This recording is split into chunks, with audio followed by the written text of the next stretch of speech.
Oh, we're here. We are live. Go Blue with Stu. I don't know if we've done a live stream yet, but we got Tyler. How's it going, Tyler?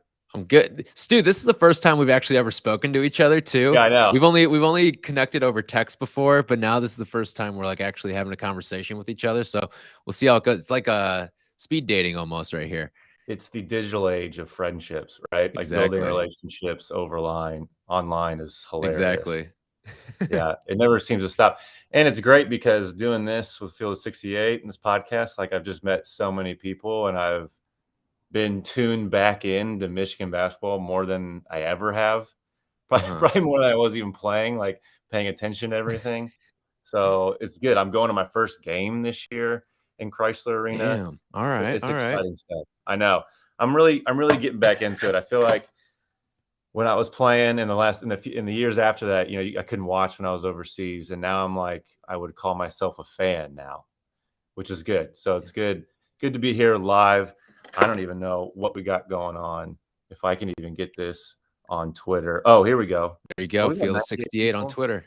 All right, let's retweet this out. Yeah, let's get into it. A lot to talk about with this team, even though they've been just rolling. I mean, I can't stress enough. It's early on, right? And they've been at a test versus Eastern, didn't look super great, but the building blocks of what they have, I'm a lot more hopeful than last year's team. That's nothing against last year's team, but like they've got the structure offensively and defensively that I just didn't see last year. And I'm watching these games and Michigan just doesn't stop moving. They never stop moving from top to bottom, like 1 through 8 play. How many guys are playing? They all have that mentality, like we're going to keep moving. And defensively, they're almost there. It's like it's this half step, half second that just kills you. And you see that they know what they should be doing, but it's totally different than actually doing it, which will just take reps and confidence. And I talked with Coach Washington last week on the podcast, and having that confidence in space, it's way harder on defense than it is on offense, I would say, like to really like master what you're doing on defense. That confidence in space where you go, all right, I know that my man is here. I need to be 3 steps off and help. There's a ball screen coming. I also have behind me is a possible flare happening. And we got to talk that through. And like you're in your first or second year. And even with you're playing with like new guys, you're just not trusting it and your head's just scrambled. So like these guys are figuring it out and they're kind of in between defensively. It's this, you want to be in the middle of doing too much and then slow to react.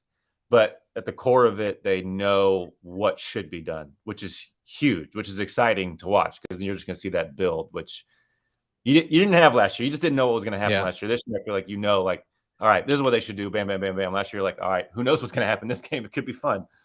Yeah. Are you surprised how quickly this team has kind of gelled together? A little bit.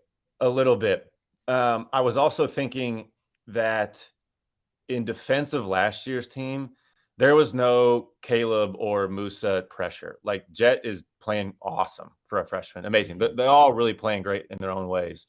But Jet didn't have the pressure that Caleb had. I mean, the amount of pressure that was on Caleb last year was palpable. You could see it in the way he moved, like in some shots he was taking. And I talked about last year in a couple of podcasts how he wasn't playing just unconscious, shooting it. And this year, they don't have the expectations from the year before, right? Like the year before, the Isaiah Livers team. This is college sports. We want to judge the next year's team based off of last year's performance. It's really stupid. And they were ranked very high to begin the year. There was just so much pressure. They were never going to live up to that. And they still had a successful year to get in the Sweet 16. And they did amazing. So that's different. So this team, they don't have that. But disregarding that, they've just bought in. Like they've all bought in. Like I said, there's not one guy not moving on the court. And you don't have to be necessarily connected on offense at all times. Like you're not just going to have telekinetic powers knowing where everyone's going to be. But if you don't stop moving, you at least have the opportunity to fill that space. Last year, it was just okay, we're gonna sit around and maybe someone will play one-on-one and drive to the paint, or Hunter will go in the post, play one-on-one. And that's not the case this year at all. I would say the sets are a lot better. I would say top to bottom, the coaching staff has made that a point of emphasis, and these guys have all bought in. Like, you've got a whole different Hunter. You have a Hunter who's a leader and is the anchor there. And then you got new guys coming in, really all trying to prove themselves, all top to bottom, 1, 2, 3, and 4 positions.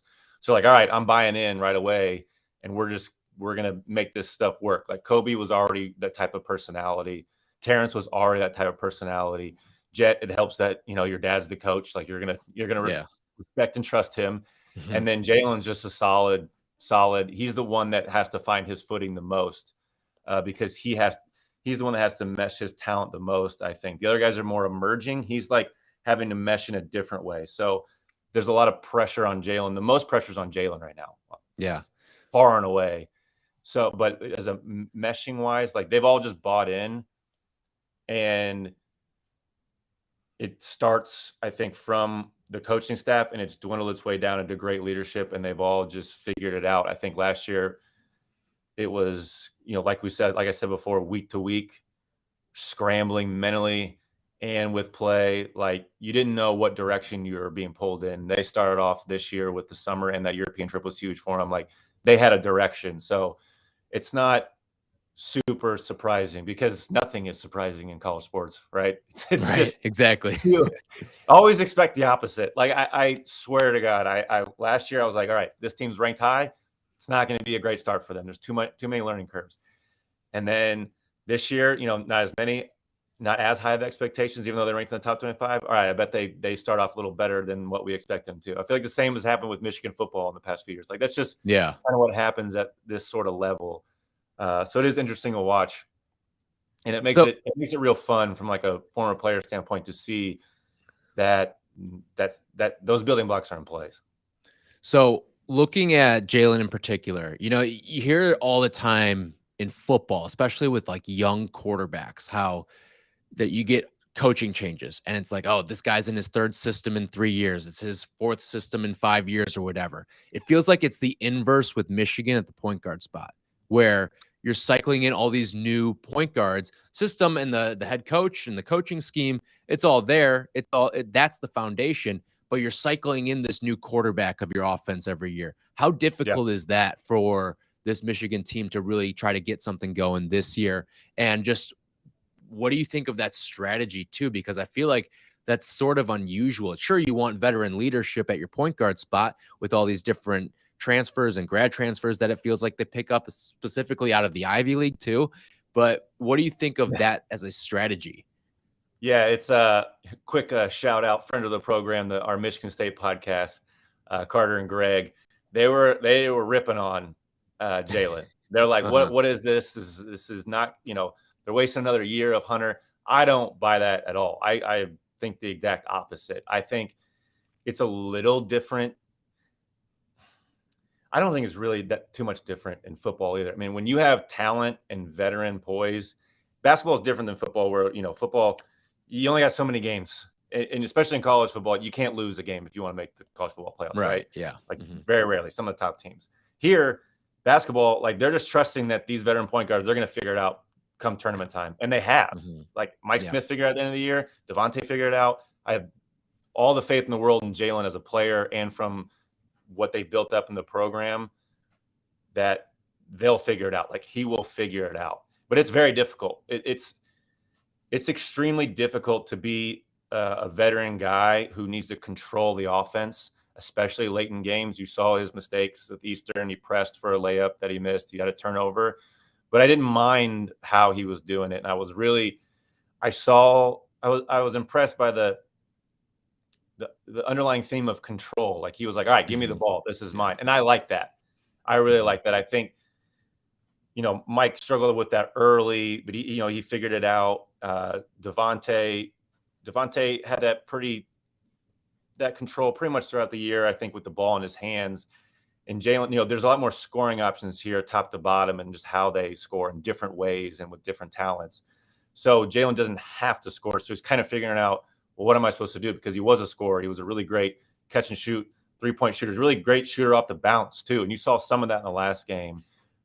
He's trying to mix so many different things that he needs nothing but patience from me, from the fans, from coaches, from his teammates, from whoever. Like he will figure it out, but it is extremely difficult. And it's one of those things you have to experience. And if you like, I had senior year, like I was starting point guard, right? Trey Burke was on my team, and and we played in a scrimmage, and then basically either I came to him or me and Novak were like let Trey start. Like Trey should be starting and playing point guard. I didn't want that. I wanted to be off to the side, like observing everything, and then being able to like lead that way, right? Where I could see different parts. Where I didn't have to have the ball in my hand, so I could see how the game was developing.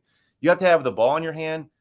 You got defense on you. You got to see how the game is developing. You got to call the plays. You got to run the offense. And especially at the end of the games, that gets real difficult. The game gets tight. Where to that point, like this open offense where they have a lot of talent that can score. When you get in those last 3 minutes, where do you want the ball? Like you want them in your steady hands. And that's going to be Jalen a lot of times, especially when you get to the Big Ten. It's just he's going to bring up the ball. They're going to play slow. You know how they get in the Big Ten. You're up 3. You're wasting the whole shot clock. There's a minute and a half left. You're wasting the whole shot clock. Who's going to have the ball in his hands? Jalen. And it's going to be a pick and roll, or he's going to set up a play to run the offense to whatever they see fit. But he's got to be the one that's starting it. And it's extremely, extremely difficult for many different reasons. Do you like that? Right? That was a lot. I could go on. That was, man. It's tough. Well, okay. I want to unpack some of that too. I mean, so you wanted to see the starting spot to Trey Burke. Like how often do those sort of conversations happen? Like usually I feel like it's coach pulling in the guy into his office and saying, hey, for the better of the team, we got to make this change. But very rarely it feels like it's the player that goes out and has that conversation. How often do you hear of that sort of thing happening? Probably not too often, but from my standpoint, I was the 2-man. I mean, I play one in that system with Beeline. 1 and 2 are pretty interchangeable. How you started the offense, so I would play when Darius would go out, or David Merritt, CJ Lee, Kelvin Grady, whoever was playing point guard before. But I liked it because I could see, like my junior year, me and Zach were captains. So I had to observe the whole game, and I had to observe the defense and the offense and talk to coach and be the coach on the floor and call plays and switch up defense, how we strategize against the guards. And if I was playing point guard like that, you can't be guarded by Aaron Kraft and be thinking about what's going on in the play. Like it's just not happening. And Trey had the luxury of never overanalyzing anything. He was going to be Trey no matter what. And we saw that very early on. I mean, I remember specifically we played one-on-one, and the point guards were playing one-on-one. It was me and Trey and I think Carlton Brundage. And Trey was I wasn't ready. I wasn't fully on playing defense, and he was just giving me buckets. And I was like, this kid doesn't think. He just goes. And that was the exact perfect situation that we needed for that team my senior year. And now to segue to this team, Jalen's figuring out it's going to be more of a journey for him. Like we knew right away what Trey was going to be, and that was boom. That was done. Game over. That was what we were going to do, and we'll figure out the rest. And that point guard position was very important. We figured that out. Jalen, it's very different. With the last 3 years with all the grad transfer point guards, it's a very different makeup. So again, patience and figuring that role out. It takes a lot of time. And to say we're wasting a Hunter's best year with a grad transfer for 2 games, 3 games in, I think it's a little bit of a stretch, Greg. But you know what? We can talk about that later. Yeah, I feel like you want to bring in a veteran more so than maybe go out and get a freshman to if you're trying to maximize a guy like Hunter Dickinson, who you never know when it's going to be his last year. So you want to maximize it by going out, getting some of these high IQ guys for your team. And okay, so right now, Michigan's playing right now as we're recording this right now, taking on Arizona State. Yesterday, they took on Pitt. This is all coming on the heels of a game that you played against Eastern Michigan on Friday. So the Friday to Wednesday, that's pretty normal. You'll see that amount of time between games. But you're going back to back here in the Legends Classic. You play Pitt, you play Arizona State. Then Sunday, you've got Ohio at home. Don't have any feast week activities. But did you play in what was like your favorite feast week tournament that you played in? And how did you handle the back to back and even in like the NCAA tournament where you're playing consecutive days or very little time in between games? Yeah, I didn't like it. I didn't like it. I remember playing freshman year at Madison Square Garden, like my favorite game, probably one of my favorite games ever. We beat number 4 UCLA, and it was like me with a bowl cut starting and Who was on that Novak UCLA team?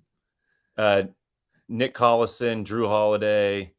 Those are the 2 big names. Yeah. Those are some pretty good ones too. Yeah. I mean, especially at the guard spot. Michael Roll, Yeah. the 3-man, You got very good. You got an NBA champion, Drew Holiday, and then you got Mr. Thunder. And Nick Collison right there. Yeah, exactly. Oh wait, not Nick Collison. Darren Collison. Was it Darren Collison? Thank you. Okay. Thank you. I just Nick love Collison's Kansas. Yeah. Mm-hmm. Yep. Darren Collison, NBA player, perennial NBA player. Mm-hmm. And I actually made Drew Holiday's draft day highlights. He crossed me up for a jumper in that game, so that was really fun. That was my claim to fame that year. But we prepped, right? Like with Beeline's teams, we were really good at prepping. And we had a game plan and we executed it and we kept the game tight. We didn't let it get out of hand scoring wise. And we were just in at the end and then we won. And you turn around with Duke and it's like, we didn't practice for Duke for 3 days. We weren't ready for it. I mean, we did some where you got to prep a little bit, like the NCAA tournament, you'll look at your next opponent, but you don't want to look that far ahead because it gets a little shaky where your head is at. So I didn't like it. I didn't like that. I didn't like it in the NCAA tournament, even though we ran into just sticky situations. A lot of time that's just matchups and just kind of going. But it's tough. So I'm interested to see how this pans out. I mean, I took the under. That tells you anything. Even with the scoring, 142, even with all the scoring that Michigan has, I took the under there because I think the focus is going to be playing solid defense, and we'll see where their legs are at offensively. So you didn't like it. It's funny because you hear, and maybe this is just the canned answer that these guys have to give, but it's like every time you hear some of these players talk about it, they're like, oh, well, I mean, we're from the AAU era. Like we're used to playing like 2-3 games a day. So it's not a big deal. But that's why I find it interesting. You saying that you don't like it. It's just such a mental reload. At least it was for me. And that's part of why I was good and part of why I was plagued by my own brain, right? Like I would expend so much energy mentally in being focused that I wanted that break, I wanted to reset and I wanted to prep. And I was the most confident when I was prepping for 2 or 3 days. Don't get me wrong. I mean, we could play and we had fun and we could still do it and compete. But if I had a preference, I'd be waiting at least another day. Yeah. But I think like in this sort of setting, this one's a little more free, in the early parts of the season. The NCAA tournament's a little different. This one's more free, and especially with a team like this, like they won't have that problem because they're so free offensively that they can just rely on their offense in situations like this. They're like, all right, we don't know exactly what the team is like, but we know exactly what we're good at and how we can attack them offensively. So that I don't see that as an issue as much as I claimed it to be during my career. Yeah.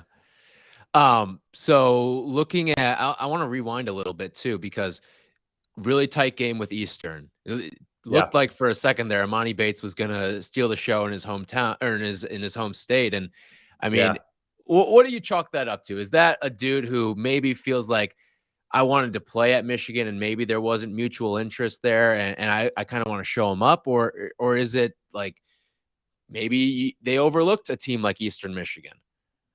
I think there was a few things. He was obviously hyped up. I mean, I watched him, who are they playing? Fair State. They beat the brakes off Fair State in the preseason. Mm-hmm. I mean, he's talking trash and dunking on dudes. Like, he's just that type of guy where he's going to be hyped up. And in that arena against a team like Michigan, same state, he was just going to be ready to go. And, I mean, he took full advantage. I think that was where you're going to see where Jet was going to step up and match some of that confidence. He didn't quite have it there. I mean, he'll figure that part out. But Amani just kind of has that. He's coming from Memphis, and he has that sort of Trey mentality, I think, where it's like, I'm just going to do me and go and figure it out. And it was like everything was coming together for a perfect storm for him. And he hit some heat checks. Like, there was a little bit of luck in there. He's very skilled, but one step back three from like 25 feet, maybe 25 plus, he was just feeling it.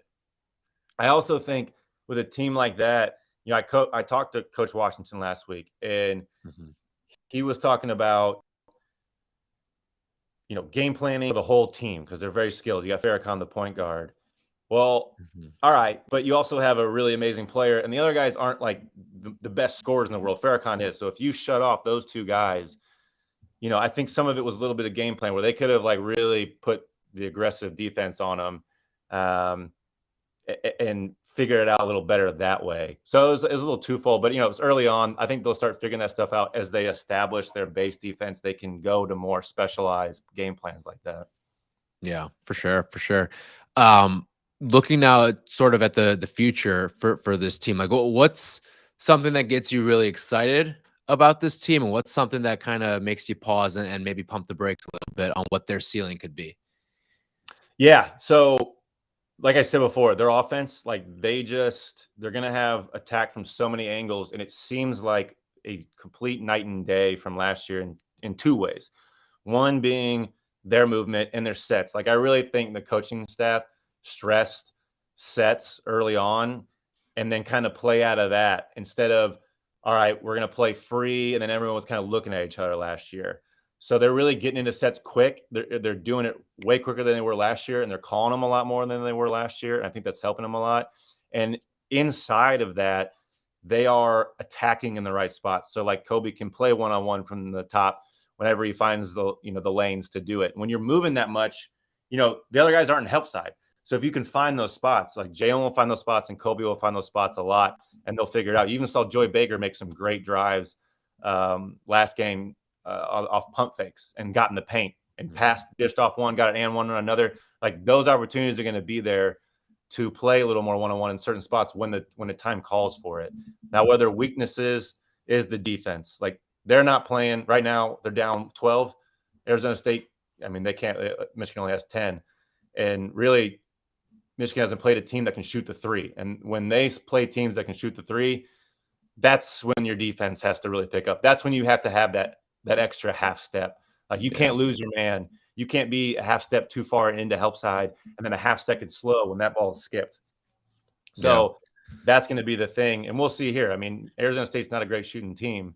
So I expect them to figure out the defensive side of everything, but they're on pace to give up more than 80 points. Like that's just not going to cut it in basketball. And then you don't never know in the tournament. Like you need to be able to rely on your defense at any moment. They had it.